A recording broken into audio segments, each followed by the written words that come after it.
sea desaparecido, no puede tener ningún tratamiento especial. Es una incógnita, es un desaparecido. No tiene entidad, no está.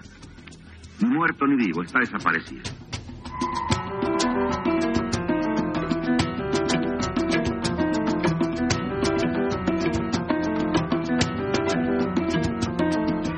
Santa Teresita, Mar del Tuyú, Pinamar, toda, un poco antes de Mar del Plata, ¿no?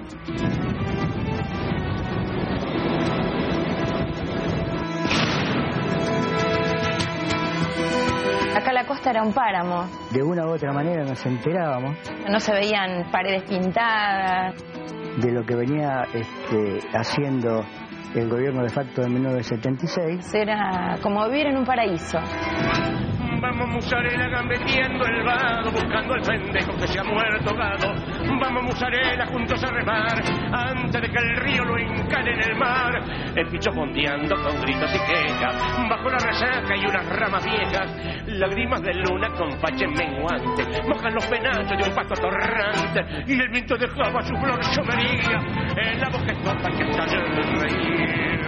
Era pleno verano y era así que esa sensación de que... se escuchaban aviones que volaban bajito.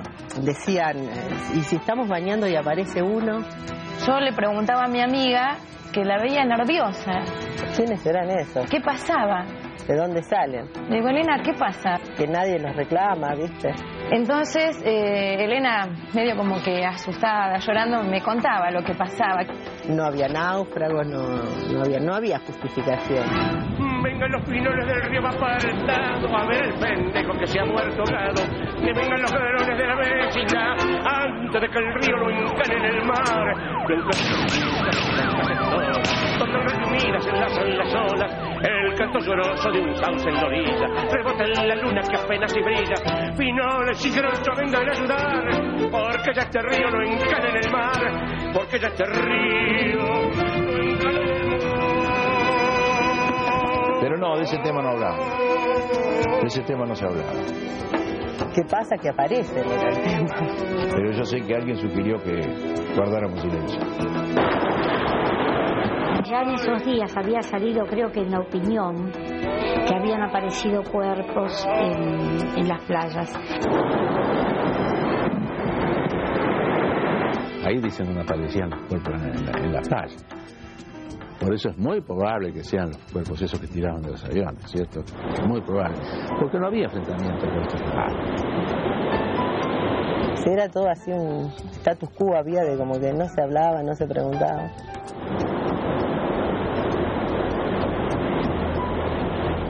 Lo que se escuchaba que estaban saliendo con muertos en las playas.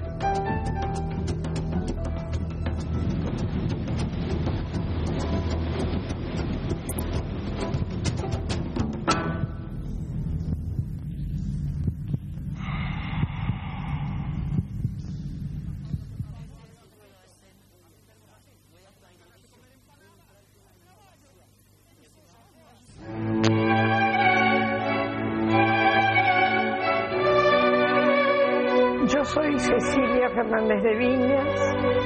Mi nombre es Julieta Viñas, tengo 26 años.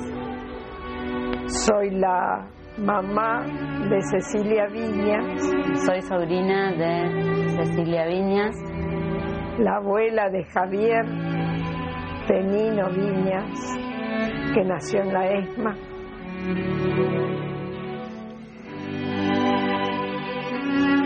Desde 1984 estoy incorporada a Abuelas de Plaza de Mayo, no porque antes no lo fuera. En este momento estoy embarazada de 7 meses. Desde que nací, como que tenía esos 7 meses de ella embarazada y el momento de su desaparición y que ahora el reportaje se esté dando también en este momento de gestación mía es como llamativo.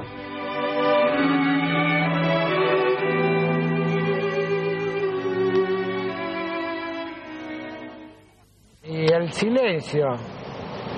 Yo como eso de los monos, no hablo, no miro, no escucho. Bueno, ese fue el clima imperante en aquellos tiempos.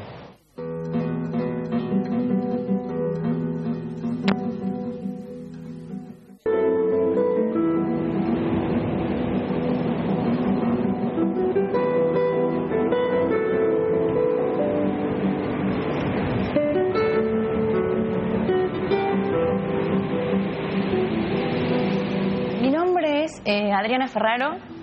Vine el 24 de diciembre del 76. Llegamos a la costa con mi familia, mi papá y mi mamá y 2 hermanos.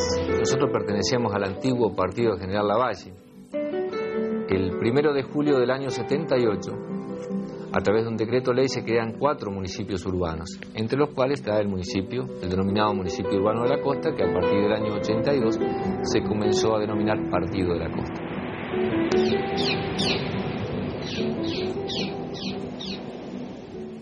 Me llamo Alfonso José Catulo.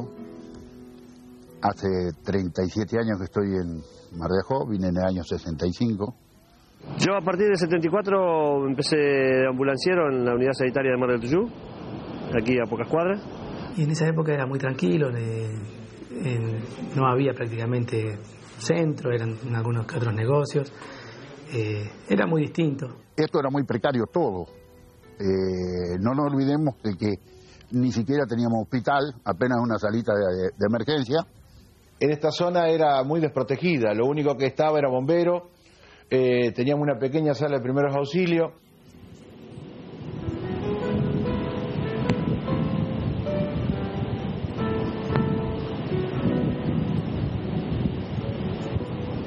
Hubo una explosión demográfica a partir de la creación en el año 76 de la ruta interbalnearia. Eso produjo un incremento en la infraestructura edilicia y fundamentalmente un crecimiento poblacional muy importante, ¿no?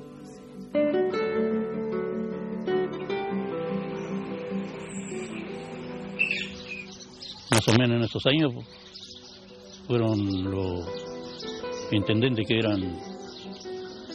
no eran elegidos por el pueblo, ¿no es cierto? Eran puestos por las autoridades de arriba. Y en ese momento yo era muy chico, tenía 18 años, pero la imagen que tengo era de que decían que eran terroristas o que lo tiraban los barcos, ¿no? Quizá no éramos conscientes de lo que estaba pasando.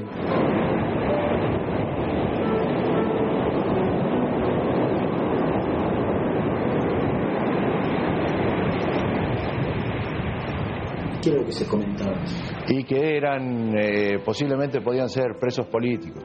Igualmente, como esto es chico, y en aquellos años, estamos hablando casi de 25 años a la fecha, todavía nuestra población era más reducida, es evidente que tenía que haber algún tipo de comentarios. Y todavía le digo yo a los 8 muchachos, en cualquier momento que van a aparecer para acá, para el cementerio este de ellos. Como no estaba todavía el cementerio de Mar de Ajó.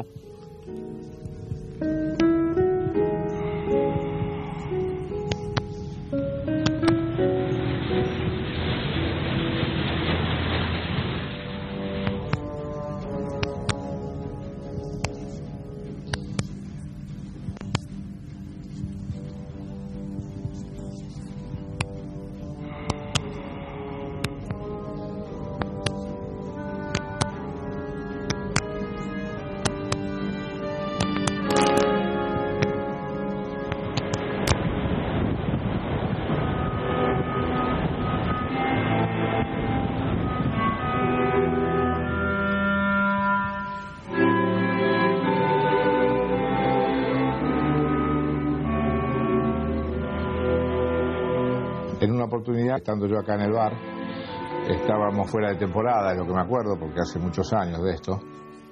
En este mismo lugar se sentó una persona alta, unos 50 años, rubio, delgado, y se puso a tomar whisky. O sea, me pidió un whisky, después otro whisky, y así se puso a charlar conmigo, parecía como que estuviera muy ansioso por hablar. Después de unos cuantos whisky, este hombre me comenta de que estábamos viviendo, me dice, como una situación muy delicada, muy grave.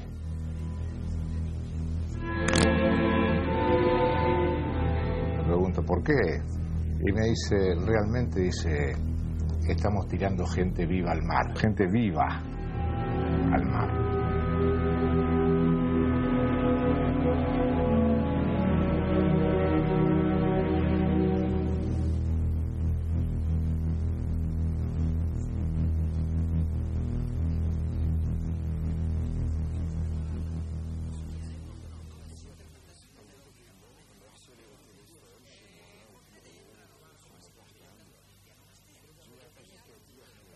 En realidad desde que nací, y creo que antes, desde la panza, es como que fui recibiendo información y en todos los niveles. Cecilia era muy cariñosa. En mí un poco me reconozco y la reconozco a ella. Muy extrovertida. Súper generosa, compañera. Y fue siempre muy, muy compañera mía. Era muy protectora. Siempre muy preocupada por los demás. Muy hermana mayor y compañera. Cuando fue adolescente, ella fue la que me ayudó mucho. Siempre fueron como muy compinches, muy hermanos, más allá de la sangre, como hermanos así de alma. Hemos trabajado juntas bastante tiempo en una cooperativa agrícola en Mar del Plata.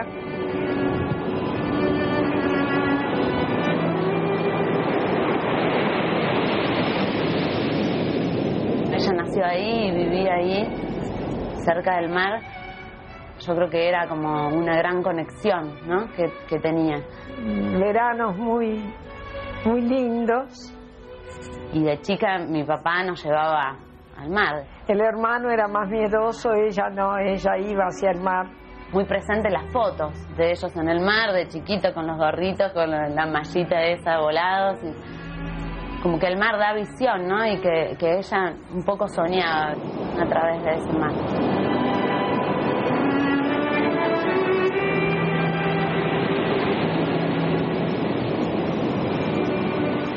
Y trabajó en verano para poder terminar su carrera de maestra. Después entró en la universidad y siempre también trabajando, hasta que ella se fue a trabajar a Fiat.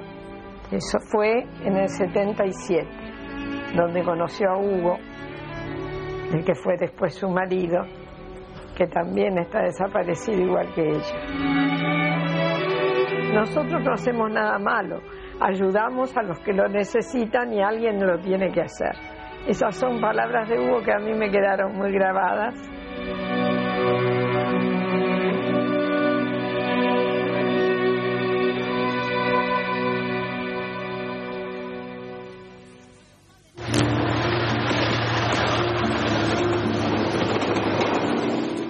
Mi hijo fue secuestrado en la estación Castelar el 15 de abril de 1977. El 4 de abril del año 77 me detienen en el departamento de la policía, estoy desaparecido, me llevan a la Superintendencia de Seguridad Federal.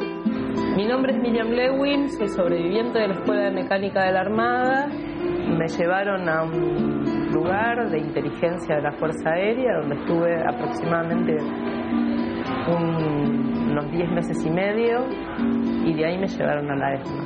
Soy Lila Pastoriza, soy periodista, estuve secuestrada en la ESMA entre junio del 77 y octubre del 78. Y bueno, y así empezó mi año y medio en la ESMA. Digamos, 15 meses adentro del campo de concentración y después estuve casi 3 meses en una especie de libertad vigilada en Bolivia. El largo brazo de la Marina llega a todas partes.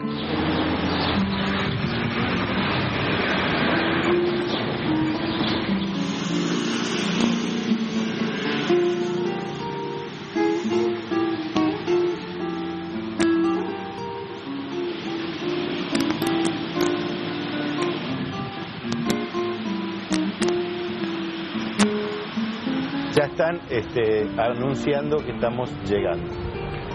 Eso seguro. Ahí está mi sierra.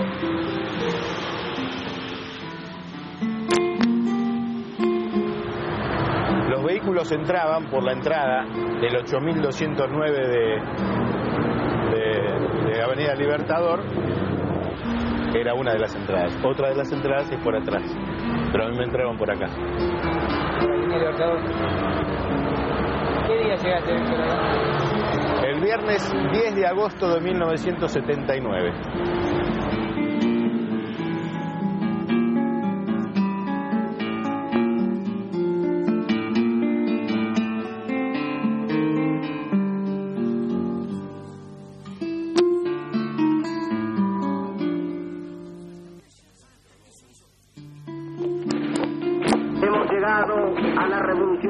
Argentina.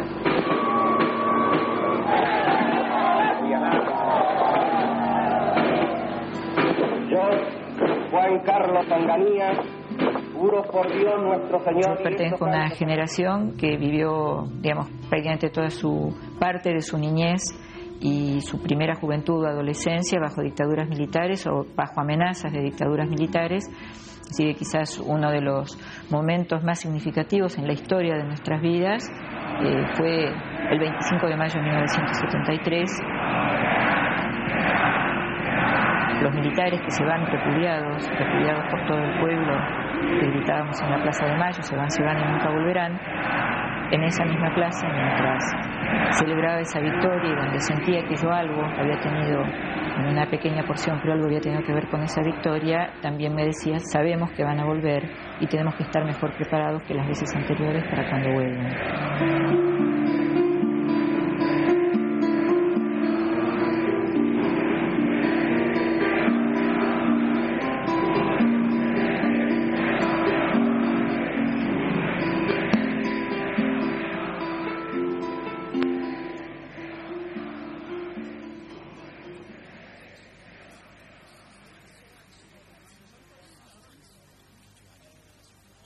Pero hay que ser justos, esto no empieza con el golpe, esto empieza antes, esto empieza ya con la AAA.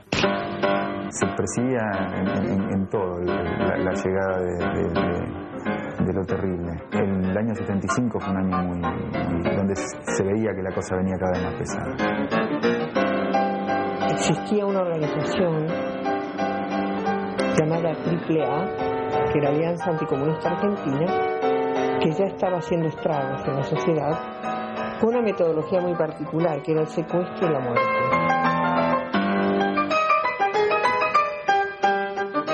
Los crímenes de la AAA durante todo ese año fueron muchos.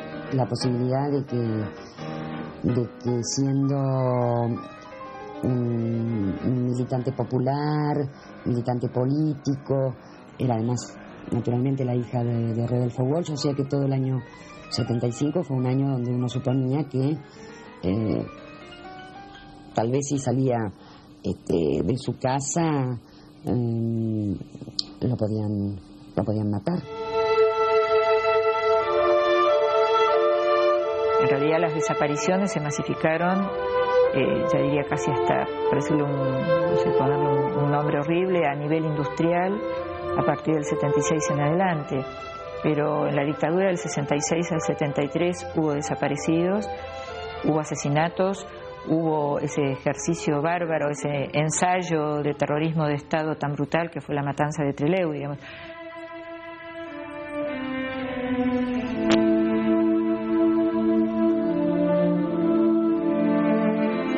Veía con tanto miedo y estupor y indignación el hecho de la cantidad de jóvenes que se estaban matando, a pesar de que teníamos un gobierno democrático.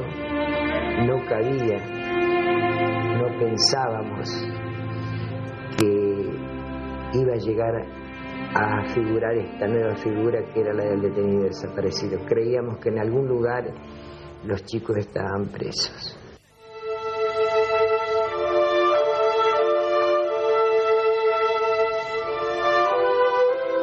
Ya estaba desatado, digamos, dentro de la sociedad argentina una forma de represión que se ejercía, es cierto, desde el aparato clandestino, desde estructuras clandestinas, pero que respondían al Estado. Ya se sabía que había muertes, que había fusilamientos en las calles y que había mucha persecución. El accionar de la AAA, del Comando Libertadores de América, pasó a ser prácticamente pan cotidiano en la vida de nuestro país. Nosotros no hablábamos de desaparecidos, entonces hablábamos de que los detenían o de secuestros. El ejercicio de la violencia represiva del Estado desde un aparato clandestino fuera empezando a formar parte de la vida cotidiana de nuestro pueblo. Por eso esa sensación del 25 de mayo del 73, no es porque yo fuera profeta, sino dije, van a volver, y van a volver a hacer lo mismo o más de lo que hicieron hasta ahora.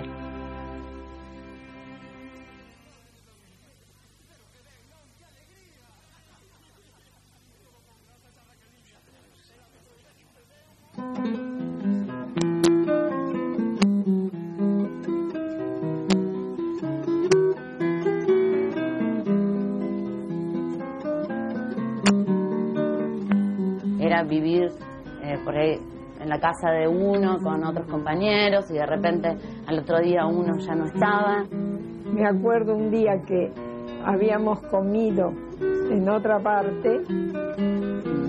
Sí, trabajaban con otros compañeros. Y Hugo nos llevaba a mi mamá y a mí al departamento nuestro. Y tenían que irse y mamá le dijo que se cuidara. Que todo su equipaje o sus cosas materiales era solo un bolso que iba y venía. Y ahí sí, yo ya sé que alguna vez hubo algunos problemas, que ya los estaban como vigilando porque a los que estaban estudiando psicología sobre todo los vigilaban. Al límite siempre, también muy de riesgo, pero por una filosofía de vida.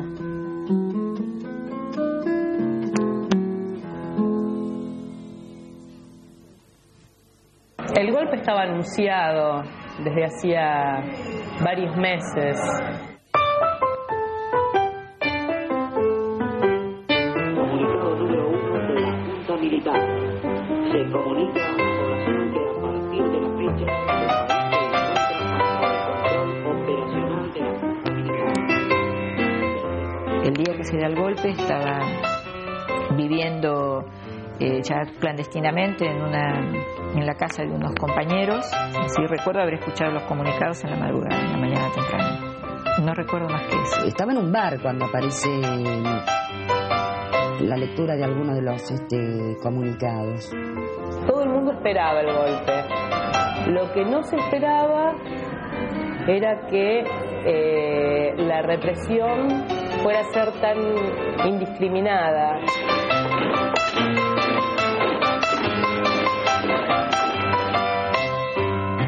El golpe como una especie de tragedia nacional. Si bien algunos sectores de la militancia lo planteaban como una salida apropiada a los planes probables de resistencia, para los que estábamos en la fábrica, los que estábamos en los talleres, era una tragedia. No bien el golpe de Estado se produjo, yo creo que al mismo día ya hubo secuestros que se supieron, que se conocieron. Lo que no se dimensionó fue el grado extremo de persecución y de represión salvaje y clandestina, ¿no? Yo creo que ninguna familia se imaginó qué etapa siniestra y sangrienta que empezaba el 24 de marzo.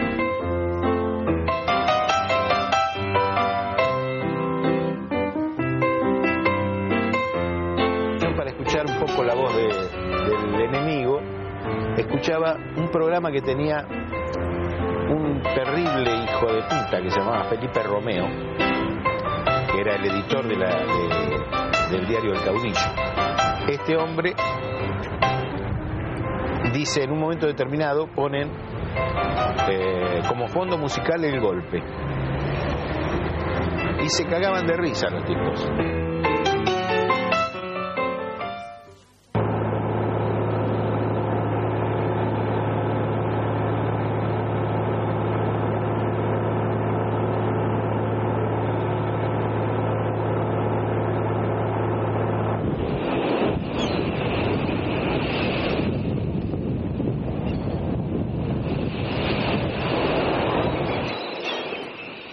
No creo que había una conciencia generalizada en la comunidad de qué era lo que verdaderamente estaba pasando.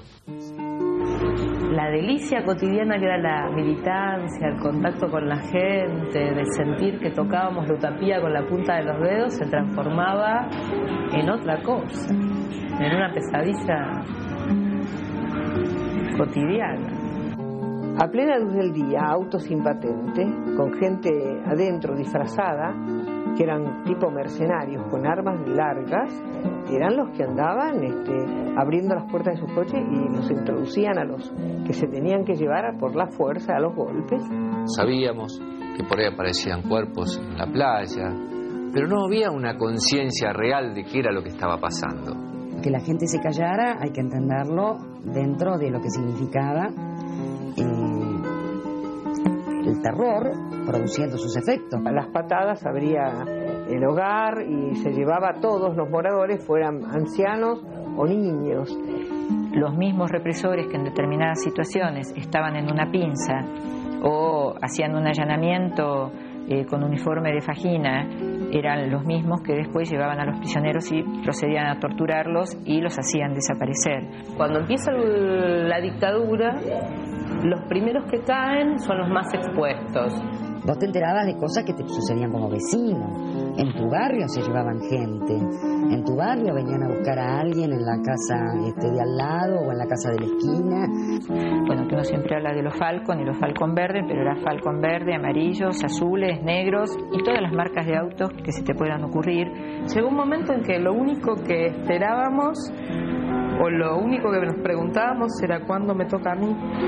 ¿Cuándo me toca? Que habían decidido practicar la desaparición de personas y que esto era un plan. Y a partir de ahí empiezan las cadenas de delación. A partir de ahí empieza la picana, la tortura, y a partir de la caída de un delegado caían otros activistas, y a partir de esos activistas caían otros y otros y otros y otros y otros, y esto se iba abriendo, era como la lengua de fuego de un dragón.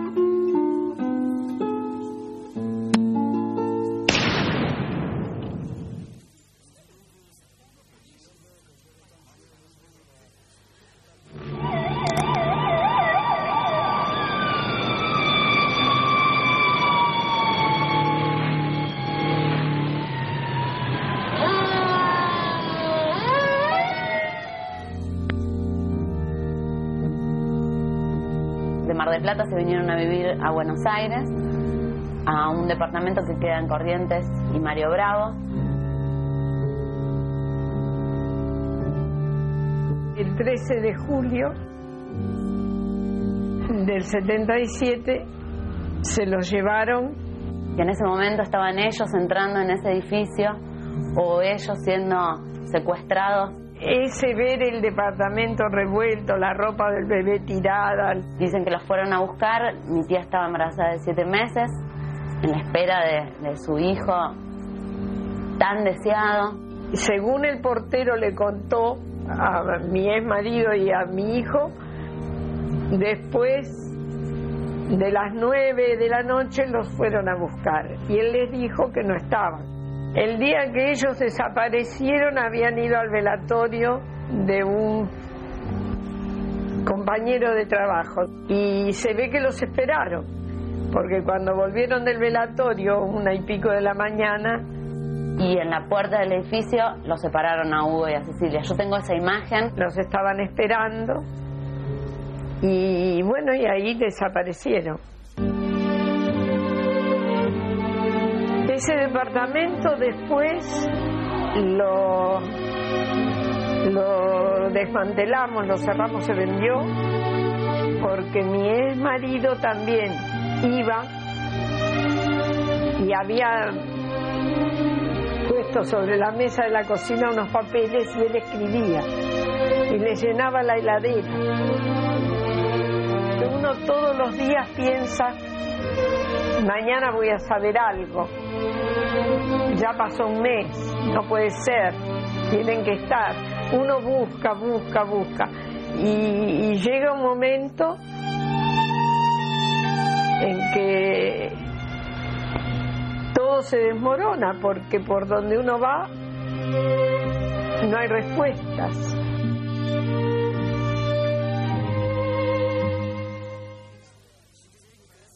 Una cosa es decir cómplices y otra cosa es decir partícipes, y lo especifico.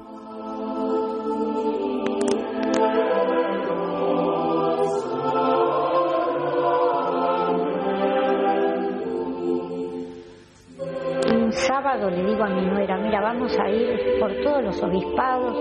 Fui a ver a Monseñor Gracelli, a pedirle a ver si él podía averiguar sobre mi hijo. Quería cerrar la puerta y no quería ni que le hiciera ninguna pregunta. Vaya y averigüe usted y yo no sé nada, yo no tengo nada que responderle.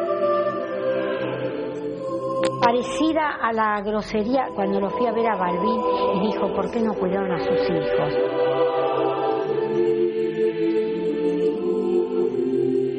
Una cosa es decir cómplices y otra cosa es decir partícipes, porque los capellanes de las tres fuerzas estaban en los cuarteles, entraban a los campos de concentración, veían a la gente torturada, las palmeaban para decirle que siguieran hablando, y sin la participación de políticos, de la iglesia, de empresarios, del poder económico, que es el que digitó todo, era imposible hacer una dictadura militar como la que fue en Argentina. Imposible.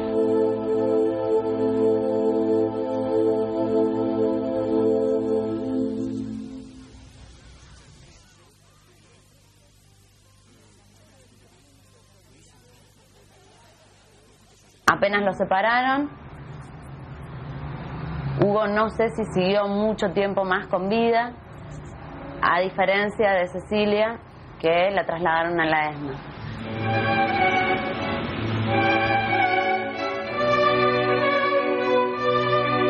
Graciela D'Aleo dice que la oyó nombrar, pero no la vio. Hay testimonios de que la vieron o la escucharon ahí. Miriam Lewis también estuvo después. Yo sé por otra persona que me encontré una vez y que había estado también detenida y que tal vez de ahí, de la ESMA, la volvieron a llevar a Mar del Plata y que supo por otra persona que estuvo en el Faro. El Faro en esa época era de la Marina. En julio del 77 estaba embarazada de 7 meses. El médico le había dado como fecha posible el 12 de septiembre. Es decir, yo ya estaba organizando en mi trabajo y en mi vida en Mar del Plata y todo para estar con ella en esa fecha. Lo que se sabe es que tuvo a mi primo en la ESMA y la volvieron a trasladar. Sara Osatiski habla de que a los 5 días de tener el bebé a Cecilia se la llevaron sola.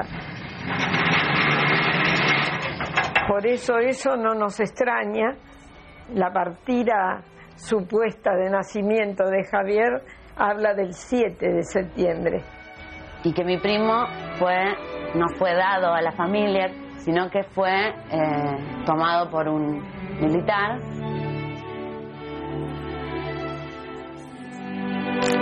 Y había un tal Vergés que era el que preparaba los ajuares para los bebés. Y había una lista de espera de matrimonios de marinos esperando que esas chicas tuvieran familia. Eso a uno le da la pauta de que ellos era una metodología, no era una casualidad, no era un chico o dos. Eran todos los casos de embarazadas que no las mataban antes para que tuvieran el bebé.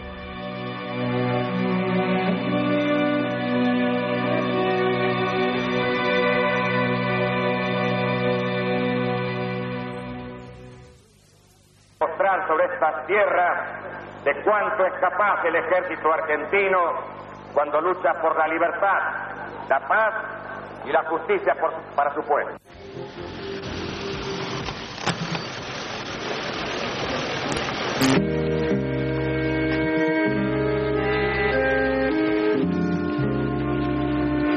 Empezaba antes del secuestro, porque para ir a secuestrar a una persona tenían que haber arrancado la información a otra persona que estaba secuestrada. Esa generación de causas-efectos es lo que uno percibe cuando empieza a conocer las historias de cada una de las personas desaparecidas. Y así puede, en todo caso, avanzar en las hipótesis en relación a en cuál de los núcleos represivos puede haber estado una determinada persona, lo cual es muy importante a los efectos de lo que vamos a hablar después.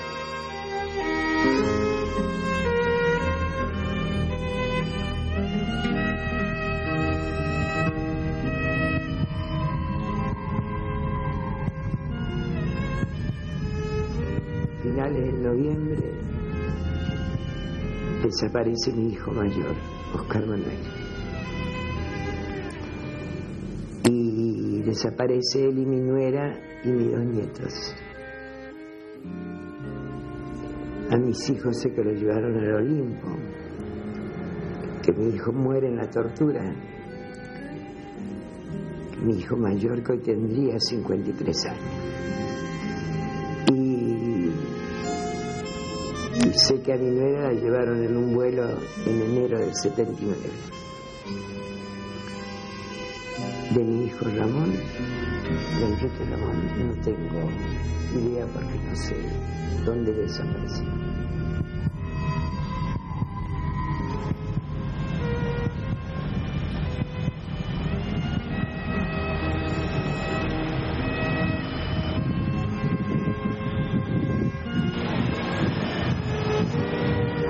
Los tres fuimos secuestrados de Valentina Alsina, llevados a la ESMA y bueno, muy duramente torturado el caso mío y de mi compañera. Al quinto día le dieron la libertad y yo me quedé en la Escuela de Mecánica de la Armada, en este edificio, 4 años y medio.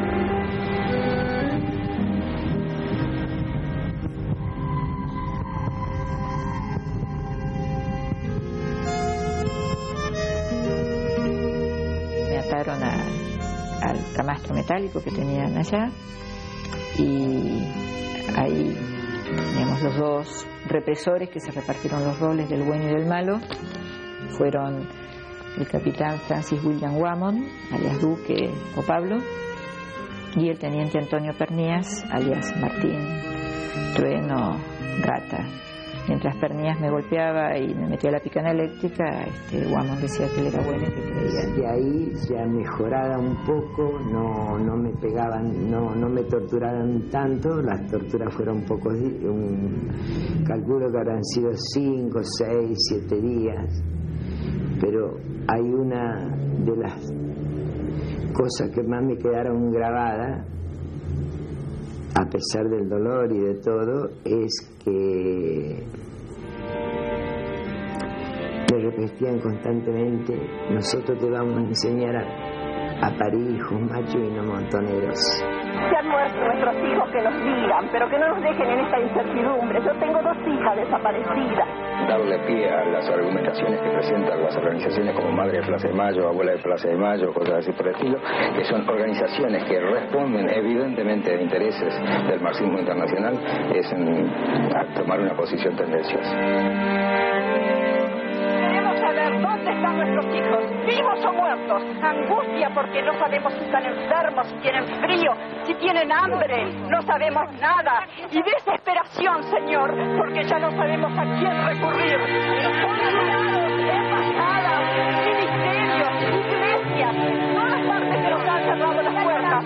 Por eso les rogamos a ustedes, son nuestra última esperanza. Por favor, ayúdennos, por favor, son nuestra última esperanza.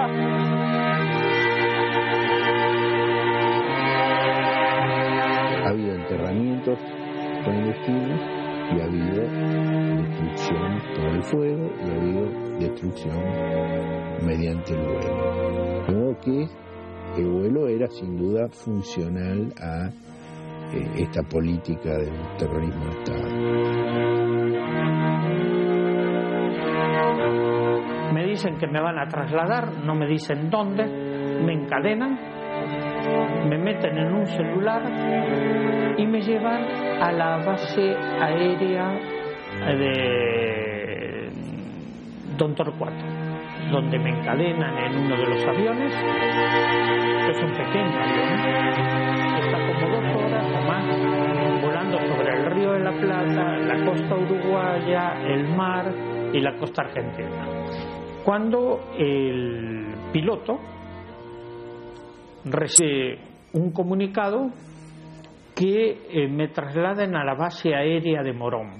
Se ve que la presión internacional era tan fuerte, incluso hasta el Papa Pablo VI en ese entonces, que reclamaba por mi vida a la dictadura militar argentina.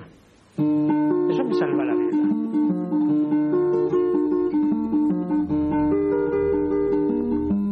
Viví la situación de varios traslados ahí adentro, que generalmente los días miércoles,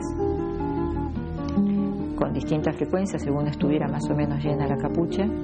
Era terrible ver la zona de Capucha, densamente poblada, con 40, 50 personas, todas acostadas en el piso en colchonetas, con lo que ellos llamaban tabiques. Llegaba un momento en que todas las luces se apagaban, que los verdes estaban más como locos que habitualmente. Yo sentía el golpear de las cadenas de los grilletes sobre la baldosa. Después sentías el ruido de las cadenas. 1, 2, 3, iban pasando las personas. Se sentía la puerta metálica, el clac clac de la puerta por la que se ingresaba al tercer piso. Lo que sí se sabía era que el trasladado no aparecía más. A estos compañeros se les daba una inyección. Y si no aparecía más era porque estaba muerto. Que a los compañeros se los subía en camiones, ya medio atontados, y se los llevaba a la zona militar de Aeroparque, y que ahí se los cargaban los aviones, y que nunca más volvían de ahí.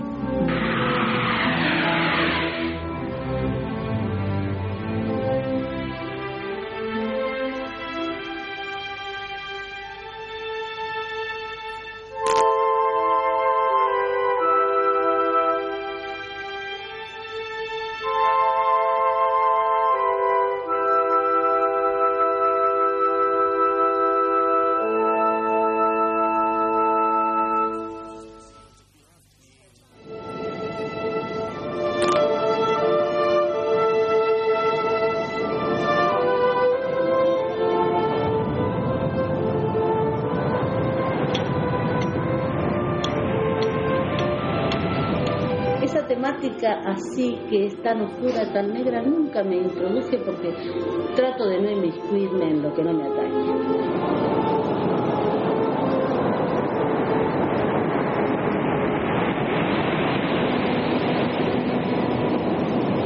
Mucho va a la playa la gente lugareña y con parientes y amigos, y entonces era gente toda conocida.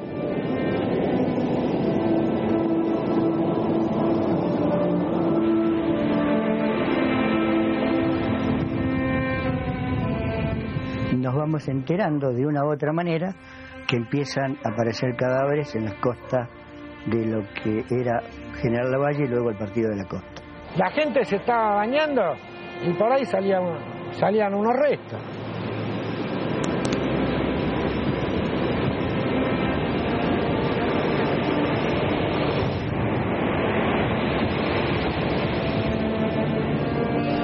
¿Recuerda la aparición de cuerpos en la playa? Sí, tengo oído de eso. Visto no, porque no me gustaban las truculencias.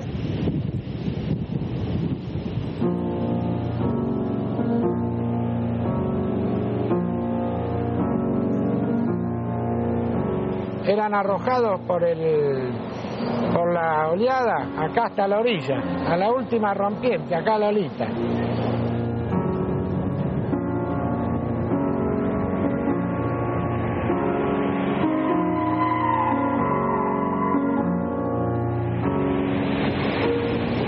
Era diciembre del 76, si mal no recuerdo, sí, justamente diciembre del 76 aparecieron los primeros 2, 3, 4, 5.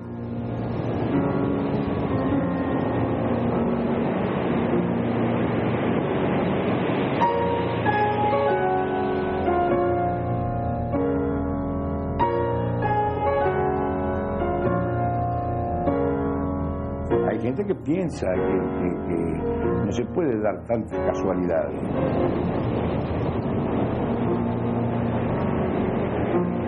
Yo que los vi, que los toqué, eran despojos humanos que arrojaba el mar y los arrojó durante un mes, una cosa que a mí me llamó mucho la atención. Durante 2 años, casi 3, aproximadamente desde del 15, el 20 de diciembre al 15-20 de enero. Para esa gente nadie había muerto de un ataque cardíaco. No, porque aparecían mutilados, no sé si me entiendes, es una cosa así. Veíamos una lucecita, digamos, al fin del firmamento de lo que era el mar y la tierra, y daba la casualidad que a los 20, 25 días que aparecían esos aviones dando vuelta, aparecían los cadáveres acá en las costas de Santa Teresita. Alguien los tiraba, no se sabían si era aviones o barcos. Guardavidas mayores que yo, ya veteranos de aquella época, en algunas charlas por ahí comentaban, ¿no? Entonces, bueno, si bien mucho no se hablaba, siempre se escuchaba, ¿viste? De que un cadáver, de que dos, de que uno en San Clemente, que otro en allá. Sabe que allá en San Clemente, sabe que allá en tal otro lugar.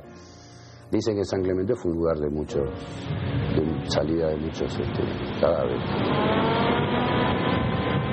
Y ella me contaba, bueno, que aparecían cuerpos envueltos en bolsas negras, atados con alambre.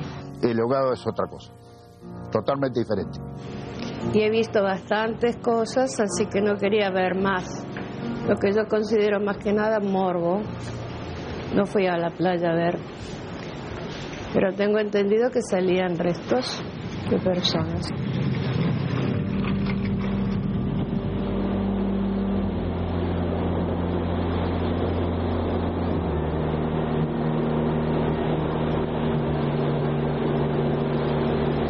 Cuando llegamos, bueno, vimos lo que vimos, era un cuerpo de una chica joven, atada con alambre. Permanentemente aquí en la costa aparecían cadáveres. Yo estoy hablando de haber recogido más de 20, con los bomberos, ¿no? Lo que nosotros tenemos sentados son 14 cuerpos.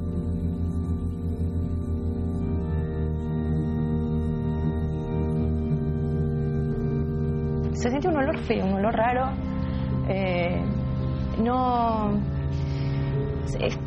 ¿Qué sé yo? Las partes aparecían mutiladas. Se veía un cuerpo de mujer, pero mutilado. Bueno, que los cuerpos estaban muy descompuestos, que no te dabas cuenta que eran cuerpos porque estaban así muy hinchados y desgajados. Nosotros sabíamos que se estaban levantando en todos lados, entonces eso era lo que a nosotros nos daba de pensar cómo. ¿Qué naufragio es? Que están sacando en Pipina y están sacando en Mar del Plata y todos en las mismas condiciones. No había náufragos, no había justificación. Y aparecían en los diarios terroristas, que el terrorismo y qué sé yo. Entonces la gente diría, ¿y serán estos los terroristas que dicen que aparecen por acá? Yo presumo que evidentemente había alguna intencionalidad en que los cadáveres no fueron identificados. En el año 77 sería más o menos aproximadamente, me acuerdo porque mi señora estaba embarazada de un nene que tenemos del 78.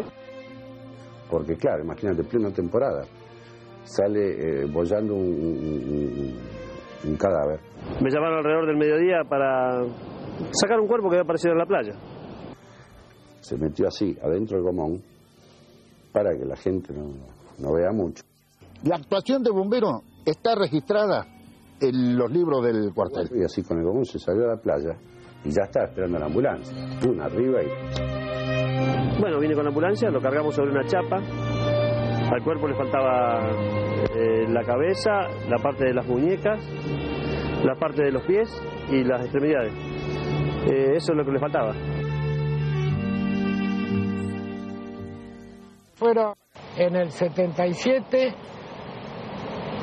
otros 11 o 12 en el 78 y 11 más. En total, nosotros, los bomberos voluntarios de Santa Teresita, recogimos de estas playas de nuestra jurisdicción, que abarca Las Toninas, Santa Teresita y Mar del Tuyú, 33 cadáveres.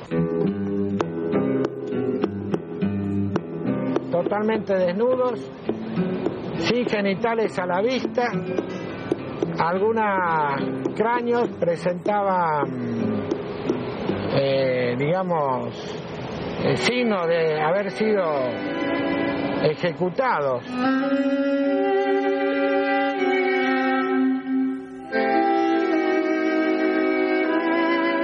Yo me acuerdo que el doctor Dios, Roberto León Dios, que era el médico policía, me decía, ¿ves? Este es un tiro de fan. No había ningún cuerpo totalmente, que usted pudiera decir se ahogó.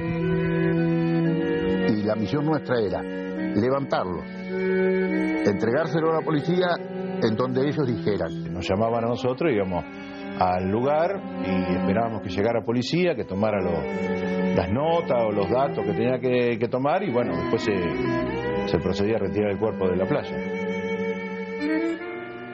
El hecho que estábamos en el Caracol una noche tomando algo y suena la sirena, los bomberos piden una ambulancia para el muelle, y abajo del muelle había una chica. Algunos atados con alambre del 4, es un alambre el más fino, pero es un hierro de construcción. Ligaduras de soga en las piernas, ligaduras de soga en las manos, algunos encapuchados. Había salido también un cadáver que supuestamente ya venía con mordeduras, con faltantes, que eso nunca nadie tampoco lo reclamó.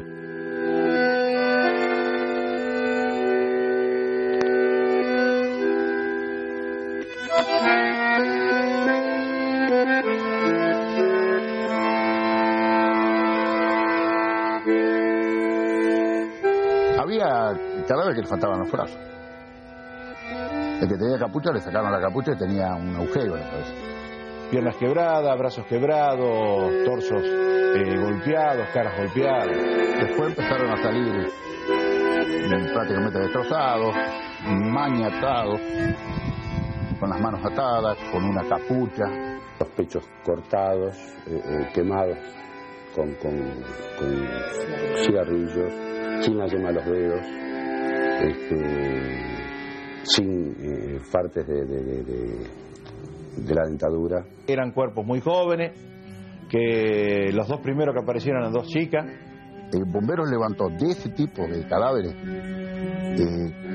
que se notaban que habían sido, bueno, maniatados, matados, no sé cómo, 14 en total. Yo participé de los 14 cuerpos que se encontraron, aparecieron en la playa, 11 fui yo.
Doble tracción, con nosotros bajaba el médico policía, el doctor Dios, llenaba una ficha antropológica, no sé cómo, una ficha médica. Y en ese tiempo era médico de policía acá que era de Santa Teresita, el doctor Dios. Y ponía polifracturado por caída de altura. Tal es así que yo un día le dije, doctor, a usted lo van a meter preso. El médico forense era el doctor Dios. Y me agregó, me espetó. Yo no pongo que lo tiran de los aviones.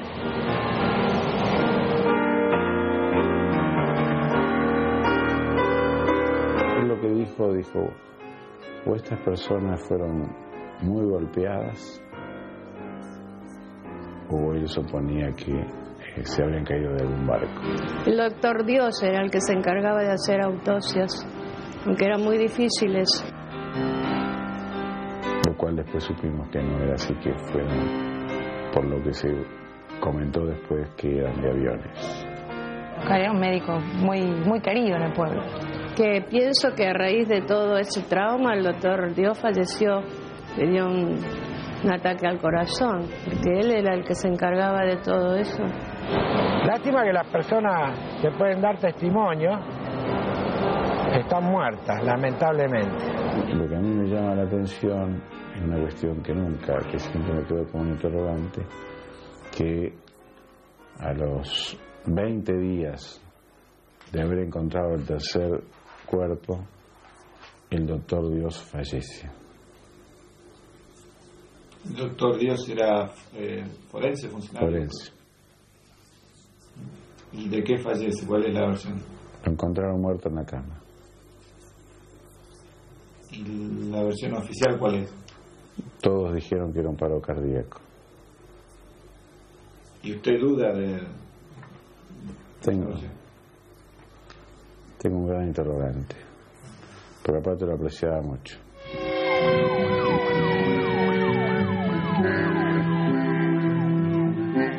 Me encuentro con la camioneta de los bomberos y de lo que más recuerdo, por supuesto, que era el jefe de los bomberos, que era Mario Cabo. Yo sentí un olor muy feo. La camioneta estaba tapada con una lona. Uno de los muchachos que lo conocía, que no recuerdo el nombre, me muestra así un poquito y bueno, ahí había cadáveres.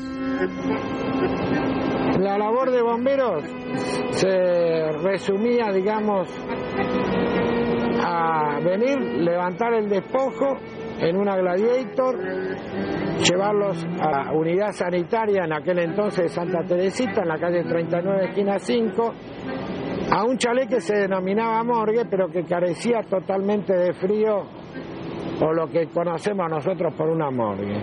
Aparte yo veía pasar por casa la ambulancia de los bomberos, que iba sobrecargada de peso, porque levantaban restos, pero no lo fui a ver nunca. Y bueno, lo cargamos en una chapa en descomposición, lo llevamos a la morgue de Santa Teresita, que en ese momento era en la unidad sanitaria. Y lo que utilizaba la sala de primera auxilio en ese momento era un garage improvisado, y lo usaba de morgue. Que los ponían en la morgue ahí de Santa Teresita, en la calle 39, que había mucho olor, que no sabían qué hacer, que se amontonaba, que había muchos cuerpos y que en ese lugar no se podían poner más. Era imposible acercarse alrededor por el olor que había, esa descomposición de los cadáveres. Porque los turistas habían hecho una movida para que sacaran todo eso, porque los nobles nauseabundos llegaban hasta 100 metros a la redonda.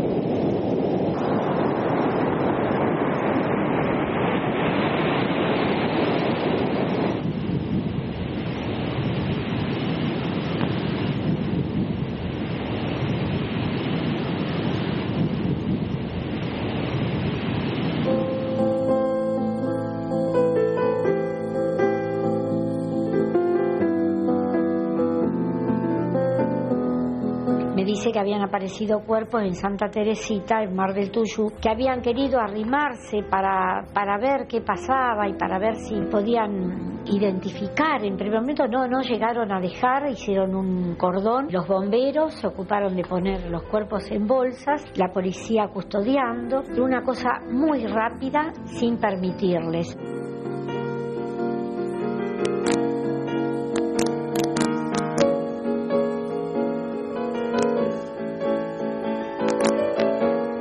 Nos vamos a Chascomús a ver al doctor Alfonsín. La esposa nos dijo que estaba en el club de remo.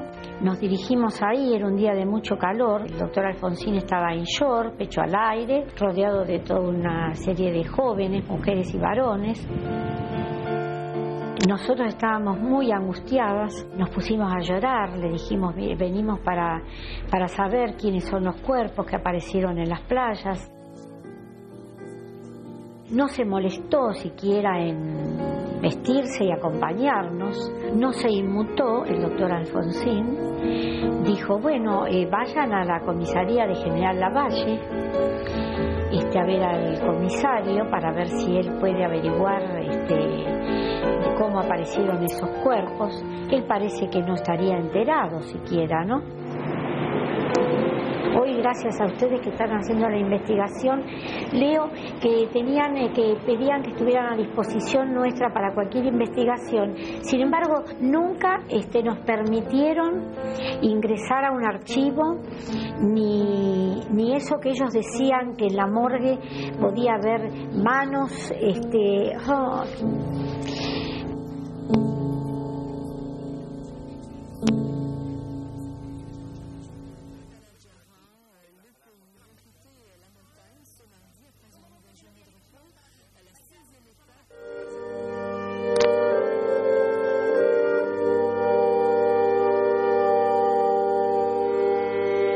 Jorge Vildosa pertenecía al grupo de tareas 332 de la ESMA, como Astiz, como Cavallo, eran los que hacían los operativos.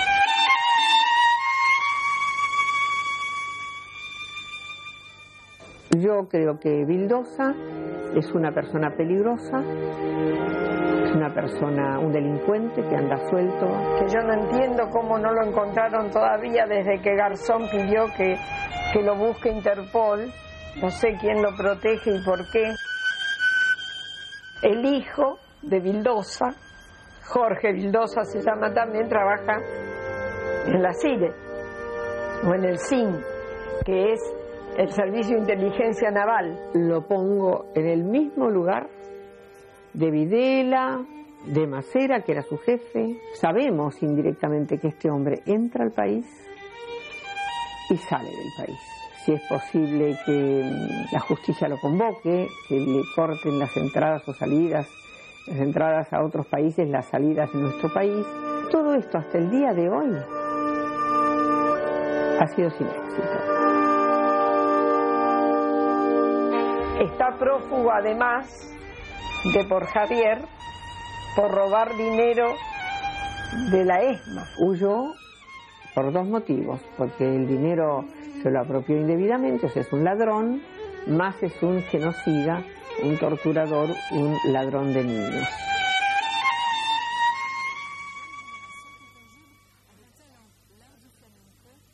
Mi convicción sobre que los traslados eran la muerte no la tuve hasta después de mucho tiempo de estar en la ESMA. En uno de los cables de ancla que cita ese despacho de a un año del golpe, se decía que había habido una fiesta en un boliche que en la época era conocido, creo que era Mau Mau, y que ahí había un montón de militares en una de las mesas, en una de las fiestas, y uno de ellos, que creo que era un alto jefe de la aeronáutica, medio en pedo supongo, se había vanagloriado de que habían encontrado la solución, porque esto era la solución. ¿Qué hacían con los subversivos? Los metían a todos en una bolsa y los tiraban al mar.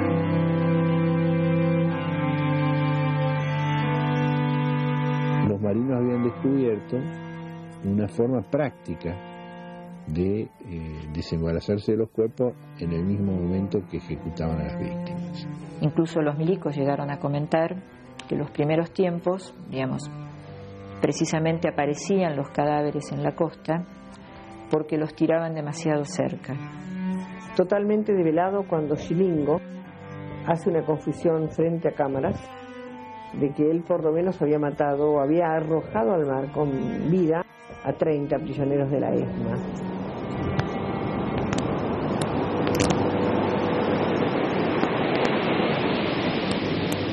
Yo hablé con Chilingo de ese tema. Y aparentemente esos habrían sido de los primeros vuelos que se hicieron, cuando ellos todavía no dominaban bien las técnicas necesarias para hacer desaparecer los cuerpos, cosa que luego habrían corregido.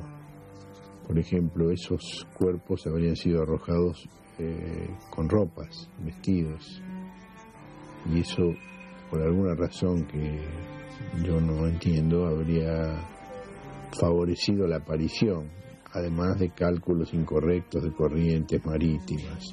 Yo lo recordé mucho esto, porque aquí en esta oficina estuvo Chilingo, el capitán Chilingo. En los vuelos siguientes en los que él participó, por eso, antes de arrojar a las víctimas al agua, lo desnudaban.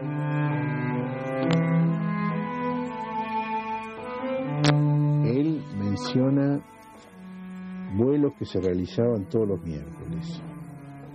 Aquí contaba que él había participado de varios vuelos donde arrojaron 30 prisioneros, donde los inyectaban. Decidieron ponerle esa inyección que se llamó pentonaval, que era el pentotal que daban, y entonces estaban vivos, adormecidos. Él personalmente declara haber participado en 2 de esos vuelos. En uno se asesinaron a 17 personas y en el otro 13. Esa es la verdad, lo que él ha contado, y es la verdad que no hubieran... La ironía es que le creen al victimario y no le creen a la víctima. Él admite su participación en el asesinato de 30 personas. Yo creo que la carta abierta la que menciona por primera vez que los aviones están despegando de Campo de Mayo y que arrojan prisioneros al mar y que estos prisioneros están con vida. El vuelo reunía 2 momentos en uno, que era el asesinato de la víctima y la desaparición del cuerpo.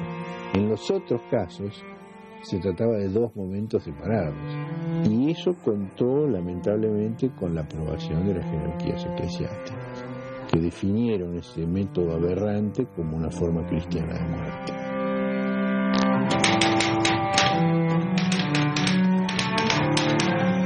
Se agota la ficción de bandas de derecha, presuntas herederas de las 3A de López Rega, capaces de atravesar la mayor guarnición del país en camiones militares, de alfombrar de muertos el Río de la Plata o de arrojar prisioneros al mar desde los transportes de la Primera Brigada Aérea, sin que se enteren el general Videla, el almirante Macera o el brigadier Agosti. Las 3A son hoy las 3 armas y la junta que ustedes presiden no es el fiel de la balanza entre violencias de distintos signos, ni el árbitro justo entre 2 terrorismos, sino la fuente misma del terror que ha perdido el rumbo y solo puede balbucear el discurso de la muerte.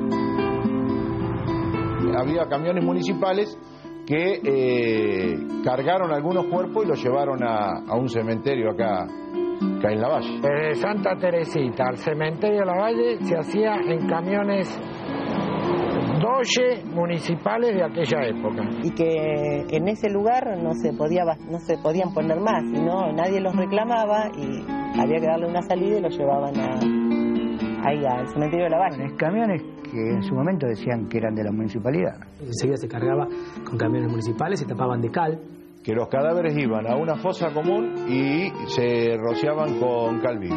No se levantaban así con la arena, después los llevaron a un osario municipal en Lavalle, el cementerio.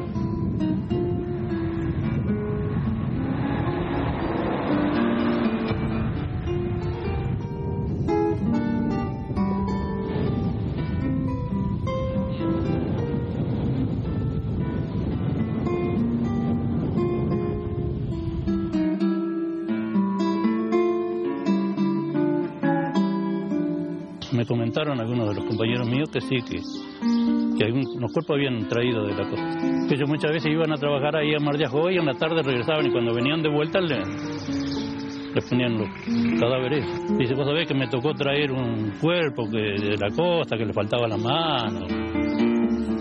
O así, vio, estaban los cuerpos medio destrozados, así. Lo que se escuchaba que estaban saliendo con muertos en las playas. ¿Y ellos le comentaron a qué lugar lo llevaban? Sí, que lo habían traído al cementerio.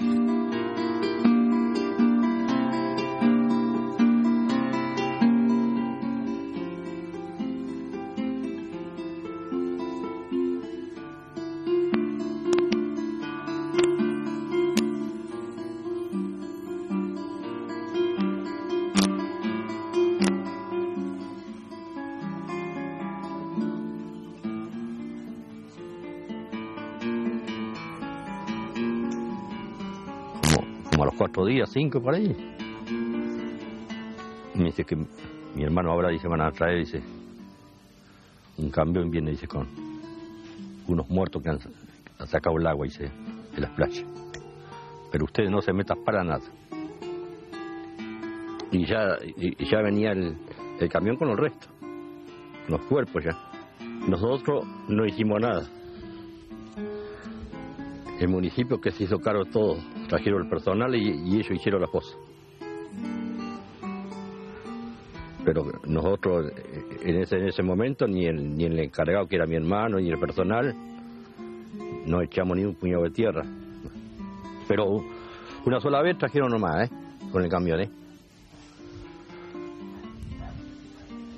Después decía que habían salido, pero al cementerio que no llevaron más.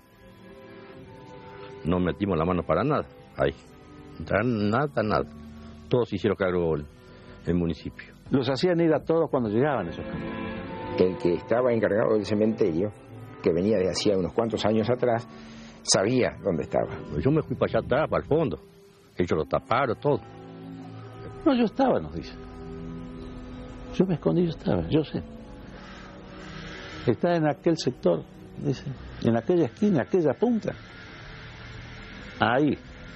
Y en el libro de cementerios figuraba allí, en unos espacios, la parte referente a sepulturas, o más que sepulturas yo diría que se había enterrado a personas en conjunto. Es decir, en este caso no se especificaba y figuraban dentro del propio libro como NN.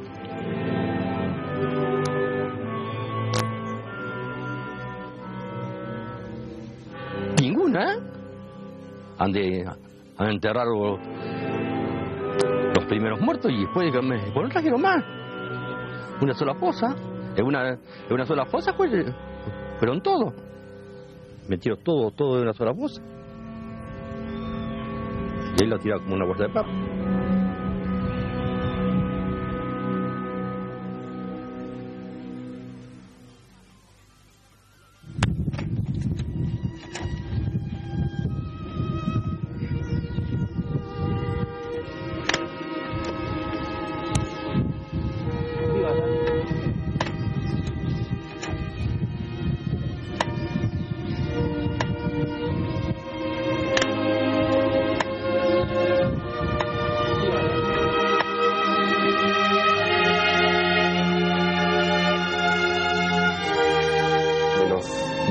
Que asumían democráticamente elegidos se encontraban con un problemita en sus respectivos cementerios y querían sacarse ese problema de encima. Había una fuerte presión para la apertura de las fosas comunes, que no solamente existían acá lo que era General Lavalle o el Partido de la Costa, que fue en todo el país. Se comenzó a poder exhumar cuerpos en forma muy incorrecta de los cementerios, en esas tumbas justamente anónimas, ¿no?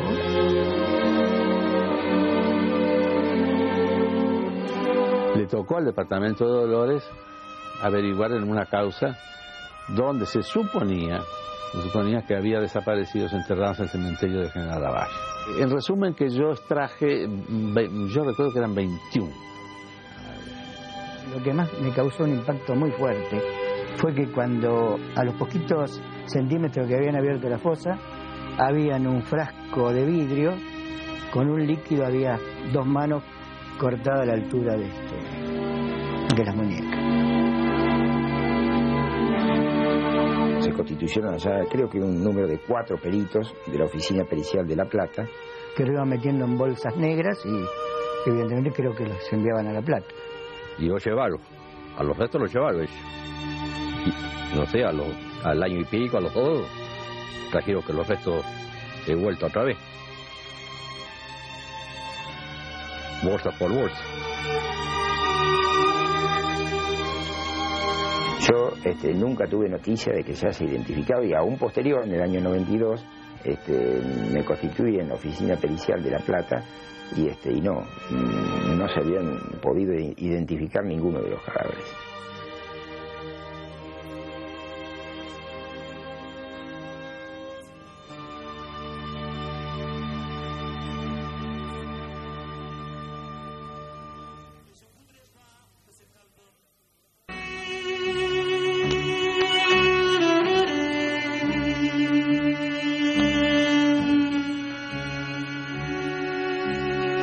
Desenterrar estos cuerpos es traer a la superficie de lo que es nuestra sociedad una verdad que muchos quisieran no saberla, no palparla, esta verdad, porque así se quedan tranquilos de conciencia. Yo creo que hay que seguir buscando.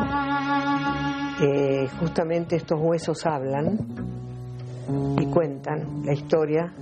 Es necesario encontrarlos. Primero, para tener las pruebas para la justicia plena, pero fundamentalmente y antes que nada, para que los padres y la familia tenga por fin el descanso de una realidad que presume, pero que nadie le dice si es así. Nosotros por eso somos partidarias de las exhumaciones. Vamos a seguir adelante con la investigación de ustedes, porque esta es parte de nuestra historia. Hay una especie de preconcepto de acuerdo con el cual solo podrían ser identificables, entre comillas, aquellas personas que hubieran estado en los centros clandestinos que no tenían acceso a avión. Y eso es falso, porque existe la posibilidad de identificar a personas que hayan sido sometidas al traslado aéreo. Es cierto que es mucho más difícil y que es estadísticamente mucho más improbable, pero imposible no. Yo le había puesto una cruz de fierro, pero sin nombre. Yo le había tenido que poner un cartel NN para que lo respete más, pero yo le puse como una cruz así nomás para saber a dónde está.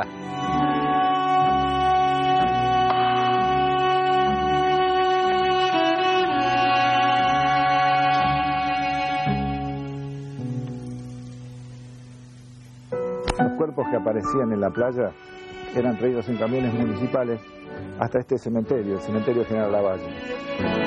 Según los testimonios del sepulturero Montenegro y los datos obtenidos en los libros del cementerio, los cuerpos enterrados se encontrarían en este lugar.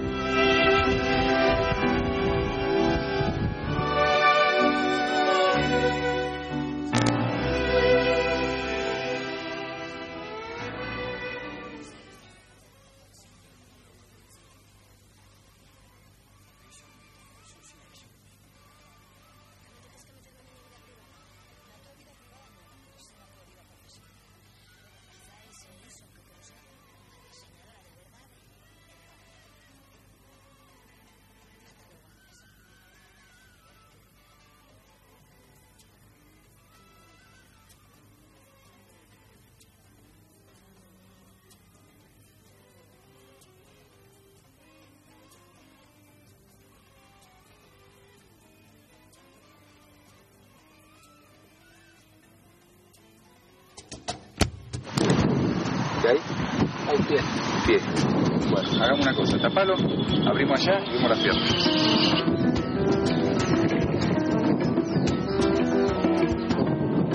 La boca de estos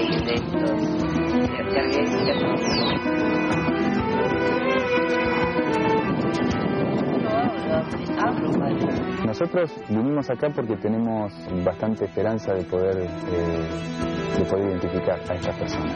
Podría tratarse de personas secuestradas seguramente en el segundo semestre del 78, que no son tantas. Son todos entre el 16 y el 19 de diciembre del 78.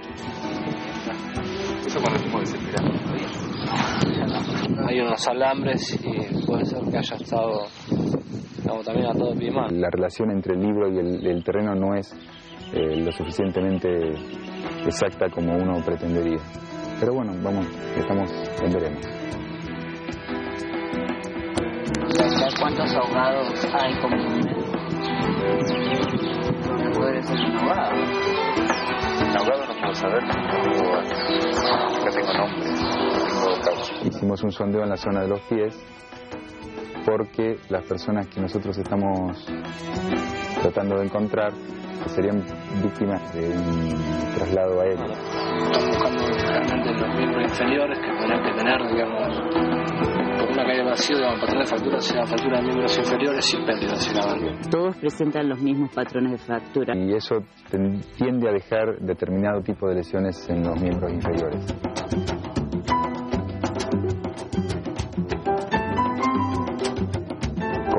alto grado de probabilidad se trata de víctimas de traslados aéreos.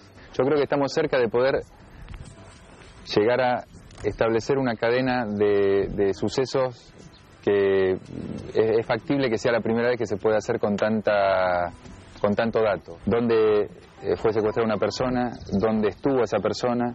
¿Cuándo dejó de estar esa persona en ese lugar? ¿Y dónde apareció? Existen razones para suponer que vamos a tener la posibilidad de identificar a alguna de ellas.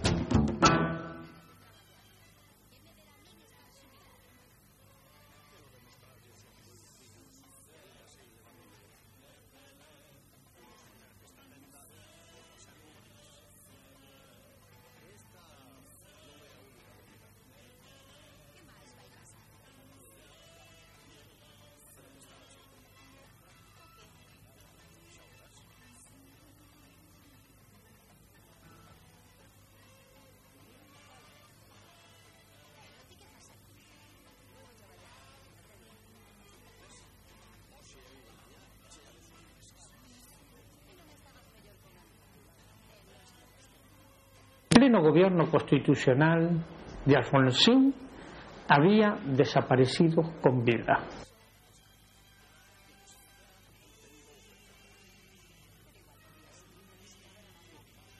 ¿Querés que te dé el teléfono de Carlitos?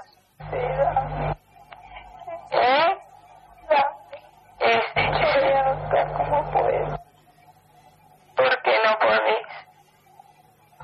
Gente, mamá, me han dado permiso, son muy buenos. Bueno. Cuando yo lo veía así lingo, yo decía, mi hija vos no la viste o vos no la tiraste a ninguna parte, porque mi hija, 7 años después, yo la escuché. Habló por teléfono, estaba viva, en el 84, 11 días después de asumir Alfonsín. Porque le mienten a esa señora que me ayuda, me va a buscar a mi hijo, mamá. Tu hermano lo está buscando también. Su hermano lo está buscando, yo también estuve allá por eso. Ya vamos a ver, hija. Lo importante ahora sos vos, mi amor. Ahora estamos otra vez lejos, mamá. Ellos me llaman por los números que yo quiero. Son los muchachos buenos a la noche. La única vez que después de tantos años de cautiverio una secuestrada llama. Y esta chica lograba comunicarse con la madre porque un guardia le facilitaba el llamado. Yo atendí esa llamada. ¿Cómo estaba? ¿Dónde estaba? ¿Qué había pasado? ¿Qué le habían hecho durante todos esos años? Cuando ella habló fue un impacto tan grande para nosotros, ¿no? Y Carlos me había dejado preparado el teléfono, pero con un simple chupetito le llamaban a eso. Ella hablaba de que estaba con un grupo. Hablaba de nosotros, ¿cuántos más? ¿Quiénes? La escuché muy angustiada, muy, muy desesperada. Y me habló del hijo, y me habló del marido, y me pidió que le ayudáramos. Y esa es la única grabación más o menos audible que quedó de ella. Por el que preguntaba era por el hijo, porque creía que lo teníamos nosotros. Entonces, ¿cómo hacemos? Mañana vamos a ver a papá, le deseo que no esté la viuda. Bueno. Prometió que sí. Bueno. Chao, mamá, un beso grande. Un beso grande, mi cielo. Cuídate mucho, hijita. Tranquila que yo estoy bien. Yo no sabía qué decirte. Yo te tenía que decir la verdad. Nosotros, frente a todo esto, queremos hablar con Alfonsín. El doctor Trócoli nos recibió. Nos recibe el entonces ministro del Interior, Antonio Trócoli. Ya era poner en manos del Estado una información muy seria. Le pongo el grabador y Trócoli transpiraba. ¿Qué hace Trócoli con las grabaciones? Entonces me dice, esto hay que informar a la policía para que lo investigue. Hay que hablar con ellos y hay que ver qué dicen. Yo no voy a hacer nada sin que lo autorice la familia. Y nos derivó al jefe de policía. Deciden ir a el departamento central de la policía para hablar con el jefe de policía y un pequeño equipo de investigación. Como que nos puso en manos del lobo que cuidaba las gallinas. Pero a partir de ese momento se perdió todo rastro con Cecilia Viña de Peneno. Así que a partir de ahí nunca más llamó. Esto fue mayo del 84. No se habrá enterado que ya su hijo está encontrado, que le pedía con lágrimas, se sentía su llanto a través del teléfono a su mamá. ¿Ella nunca más apareció? Nunca más. Se ve que al detectar esto la deben haber asesinado. Después supimos que ese jefe de policía, no me acuerdo el nombre en este momento, no hizo nada a favor, sino todo lo contrario. Nosotros pensábamos que ya era como, bueno, un proceso de reaparición y no una nueva desaparición, y eso quedó impune. ¿Qué pasó con ese grupo después de marzo del 84? Porque si estaban vivos hasta marzo del 84, ¿qué pasó con ellos después? Queremos saberlo, hija mía, pero te queremos tener con nosotros. Yo estoy sola, Cecilia, pensá que yo puedo irme con vos a donde vos quieras y cuidarte. Y buscar al nene. Pero la Carlos. ¿Querés que venga Carlito? Y ahora no me va a poder ver porque de diablo no sos persona, mamá. Chao, te cosa. Bueno, mi amor, quédate tranquila, dormí tranquila. ¿Cómo voy a dormir tranquila? Ese llamado que yo quería llamar. Un beso grande, mi amor, un beso grande.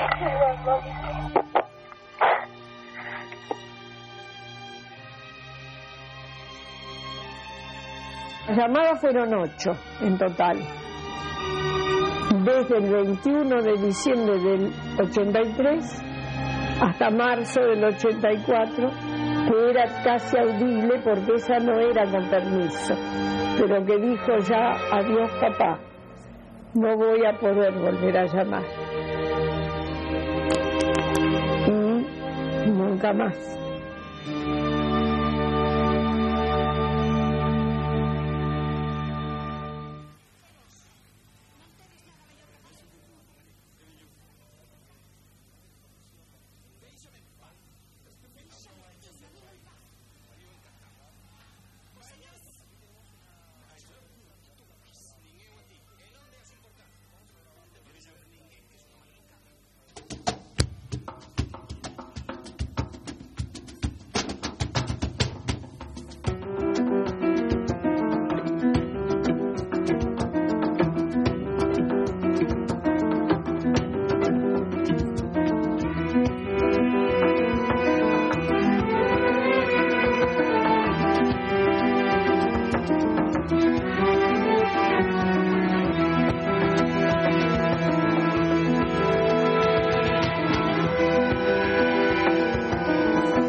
Musarela gambeteando el vado, buscando al pendejo que se ha muerto ahogado. Vamos Musarela juntos a remar, antes de que el río lo encane en el mar. El picho fondeando con gritos y quejas, bajo la resaca y unas ramas viejas. Lágrimas de luna con pache menguante, mojan los penachos de un pasto torrán. Y el viento dejaba su flor somería en la boca estorta que estalla el río.